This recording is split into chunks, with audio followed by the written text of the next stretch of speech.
श्री रामचरितमानस के बालकांड के दोहा नंबर 116 में गोस्वामी जी लिखते हैं कि पुरुष प्रसिद्ध प्रकाश निधि प्रकट परावरनाथ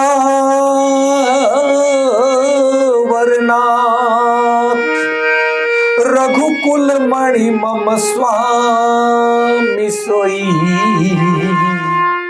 कही शिवनायऊ माथ हो रघुकुल मणि मम स्वामी सोई कही शिवनायऊ माथ। गोस्वामी जी लिखते हैं कि परम प्रसिद्ध प्रकाश निधि प्रकट परावरनाथ रघुकुल मणि मम स्वामी सोई कही शिव नायऊ माथ। भगवान शिव कहते हैं कि जो पुराण अर्थात पुरुष प्रसिद्ध है, प्रकाश के भंडार है, सब रूपों में प्रकट है, जीव माया और जगत सबके स्वामी है, वे ही रघुकुल मणि श्री रामचंद्र जी मेरे स्वामी हैं। ऐसा कह करके भगवान शिव ने उनको नतमस्तक हुआ, उनको मस्तक नवाते हैं। इन भाव को समझने की आवश्यकता है कि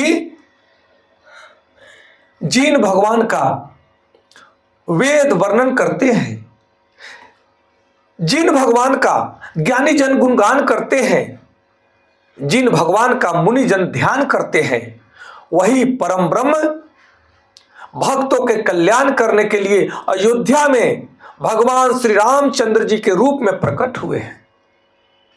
इन भावों को समझने की आवश्यकता है। भगवान शिव जी कहते हैं कि हे पार्वती, जिन भगवान का वेद उपनिषद वर्णन करते हैं, जिनका ज्ञानी जन गुणगान करते हैं और जिनका मुनि जन ध्यान करते हैं, वही परम ब्रह्म भक्तों के कल्याण करने के लिए अयोध्या में भगवान श्री रामचंद्र जी के रूप में प्रकट हुए हैं। इस भाव को समझो। भगवान श्री राम केवल इतिहास के पात्र नहीं है, वे धर्म के आधार हैं, धर्म ध्वज वाहक हैं, सत्य के प्रतीक हैं, करुणा और प्रेम के स्वरूप हैं। वे परम सत्य होकर भी मनुष्य के बीच मनुष्य बनकर के आए हुए हैं। इसलिए हे पार्वती, भगवान श्री रामचंद्र जी का ध्यान करो, गुणगान करो, जाप करो, इसी में कल्याण है। भगवान शिव कहते हैं जब जब संसार में अधर्म बढ़ता है, तब तब मनुष्य रूप में भगवान प्रकट होते हैं। जब जब संसार में अधर्म बढ़ता है, जब जब हो ही धर्म की हानि, बारे असुर अधम अभिमानी, तब तब प्रभु धरि विविध शरीरा, हरहु कृपा निधि सज्जन पीड़ा।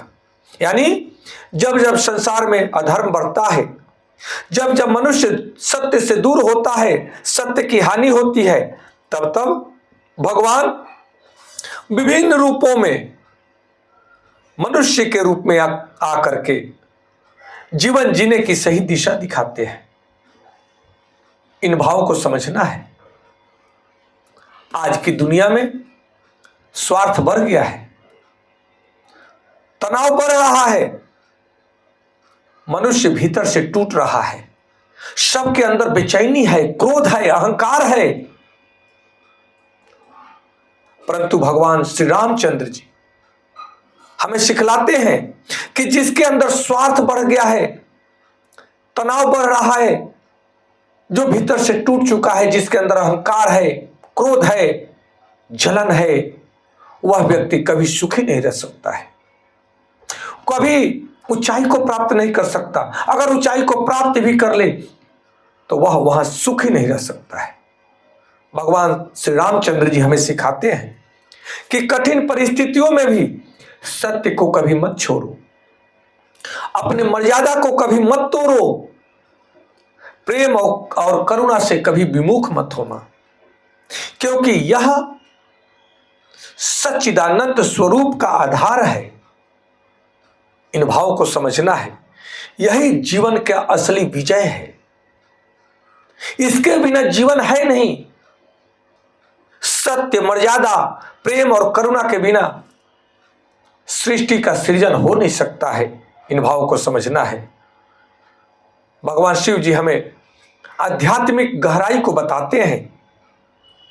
भगवान शिव जी माता पार्वती जी से कहते हैं, हे उमा, वही भगवान श्री रामचंद्र जी मेरे स्वामी हैं। इसका अर्थ है कि जो स्वयं भगवान महादेव के आराध्य हैं, उनकी महिमा अनंत है। इस भाव को समझना है। भगवान रामचंद्र जी केवल एक नाम नहीं, बल्कि जीवन जीने का आधार है। जीवन जीने की दिशा है, जीवन का लक्ष्य है। जहां राम है वहां सत्य है, वहीं प्रेम है, वहीं करुणा है, वहीं उपकार है, वहीं दया है, वहीं शांति है। इस भाव को समझने की आवश्यकता है। इसलिए अगर जीवन में स्थिरता चाहते हैं तो आप सदैव भगवान श्री रामचंद्र जी के गुणों को अपने जीवन में धारण करें, अपने आचरण में धारण करें।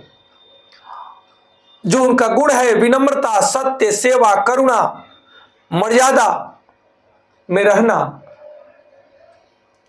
सबका कल्याण करना, इन आचरण को, इन गुणों को अपने जीवन में धारण करेंगे, आप स्वयं भगवान के स्वरूप बन जाएंगे, भगवान के प्रिय भक्त बन जाएंगे। क्योंकि रघुकुल मणि भगवान श्री रामचंद्र जी केवल राजा नहीं, स्वयं परम ब्रह्म है। इस भाव को समझने की आवश्यकता है। आज इतना ही। कल पुनः दूसरे दोहा या चौपाई के साथ मिलेंगे। आप सबको कोटि कोटि नमन। हर हर महादेव। जय माता पार्वती जी।